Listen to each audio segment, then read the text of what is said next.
السلام علیکم، satellite 11 news Pakistan کے ساتھ میں ہوں ثنا حسین۔ چلتے ہیں خبروں کی جانب۔ Deputy bureau chief Muhammad Faisal 11 news Islamabad Rana Abdul Jabbar inspector general police نے آزاد کشمیر پولیس کے تفتیشی افسران کو تفتیش میں جدید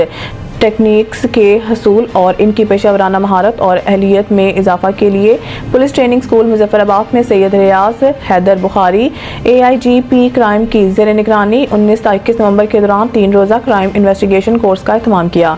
عرفان مسعود کشفی DIGP صدر مقام مظفر آباد نے اسکول آف انویسٹیگیشن کے زیر اہتمام پولیس ٹریننگ اسکول مظفر آباد میں منعقدہ پہلے 3 روزہ کورس کا آغاز کرتے ہوئے کورس میں آزاد کشمیر کے جملہ 10 اضلاع سے شمولیت کرنے والے تفتیشی افسران کو ویلکم کرتے ہوئے انہیں اس کورس کی پیشہ ورانہ امور میں افادیت کے بارے میں آگاہی دی۔ یہ کورس آزاد کشمیر پولیس کے تمام تفتیشی افسران کو مرحلہ وار کروایا جائے گا۔ کورس میں میڈیکل، فرانسک، قانون، جوڈیشری اور تفتیش کے شعبوں میں مہارت رکھنے والے حاضر سروس ریٹائرڈ افسران وکلاء کو بطور گیسٹ اسپیکر مدعو کر کے ان کے تجربہ اور مہارت سے تفتیشی افسران کی اہلیت میں اضافہ کیا جائے گا۔